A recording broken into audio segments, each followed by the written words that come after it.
سابق سفیر علی سرور نقوی صاحب نے بھی ہمیں جوائن کیا ہے۔ علی صاحب شکریہ آپ کے وقت کا۔ جیسے ہم لوگ ابھی گفتگو کر رہے تھے اور یہ ہم نے دیکھا ہے کہ اسرائیل کی جانب سے جو ان کے وزیر دفاع ہیں انہوں نے ایک سٹیٹمنٹ بھی پاس کر دی ہے کہ ان کی جانب سے یہ حملہ کیا گیا ہے، جبکہ دوسری جانب اگر ہم لوگ بات کریں ایران کی تو ایرانی میڈیا کی جانب سے یہی موقف اپنایا جا رہا ہے کہ تاحال وجوہات معلوم نہیں ہے، 3 دھماکے ہوئے ہیں یہ تو پتہ چل گیا ہے۔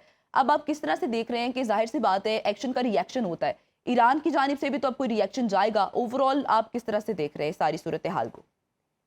دیکھیے نا، یہ اسرائیل کی جو ایک سازش ہے، وہ جب امریکہ اور ایران کے درمیان مذاکرات کا سلسلہ چل رہا ہے تو اس درمیان میں سے حملہ کر دیا ہے، اور یہ بالکل ان پرووکڈ بلا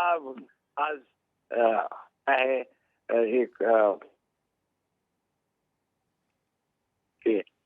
سرزمین کے جو کہ بین الاقوامی قوانین کی سخت خلاف ورزی ہے، اور اس میں سارے علاقے میں جو صورتحال ہے اس نے ایک جیسے کہ آگ لگانی ہوتی ہے کہ جو بہت ہی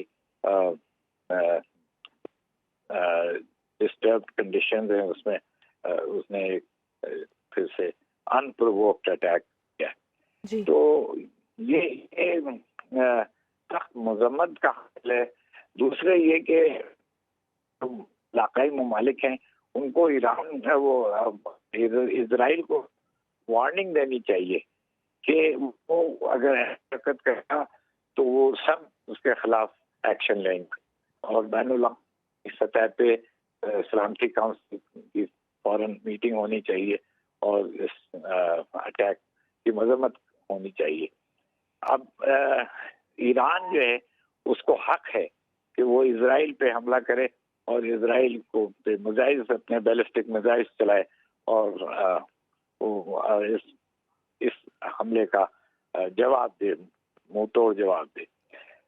تو یہ آگے بات بہت رہے گی اور بہت خطرناک بات صورتحال آگے ہے۔ بڑھتے ہوئے دکھائی دے رہی ہے۔ علی صاحب یہ بھی کہے گا، جیسے آپ نے کہا ہے کہ وارن کرنا چاہیے اسرائیل کو، فوراً دیگر ممالک کو اٹھنا چاہیے اس وقت، کیونکہ ایک بار جب یہ کشیدگی بڑھتی جاتی ہے تو پھر اس کا کوئی کنٹرول کرنے کا طریقہ سامنے نہیں آ رہا ہوتا۔ لیکن ہم نے دیکھا ہے کہ اس سے قبل بھی جب اسرائیل اور غزہ کا معاملہ ہوا تھا تو کئی سال گزر گئے ہیں، وہ معاملہ تاحال حل نہیں ہو سکا۔ اسرائیل پر اگر مختلف ممالک نے تنقید بھی کی، سمجھانے کی کوشش بھی کی، لیکن اسرائیل اپنی ڈٹائی پر برقرار تھا۔ آپ کو لگتا ہے کہ اب کوئی اگر وارن کرتا ہے کسی بھی طرح کوئی ایسی بڑی وارننگ ہو سکتی ہے، تو اگر وہ وارننگ ہو سکتی ہے وہ کس ملک کی طرف سے آ سکتی ہے کہ اسرائیل تاحال اس طرح کی کارروائیوں سے رکے؟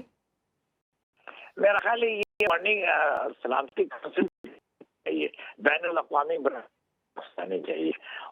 یہ اسرائیل کو انتباہ کرنا ہے، اس طرح کی حرکت فوراً نہیں ہوتا ہے تو اس کے اوپر حملہ کیا جائے گا، اس کی رپورٹس بنانی چاہیے۔ یہ سارا چیپٹر 7 اور اویلیبل ہے، تو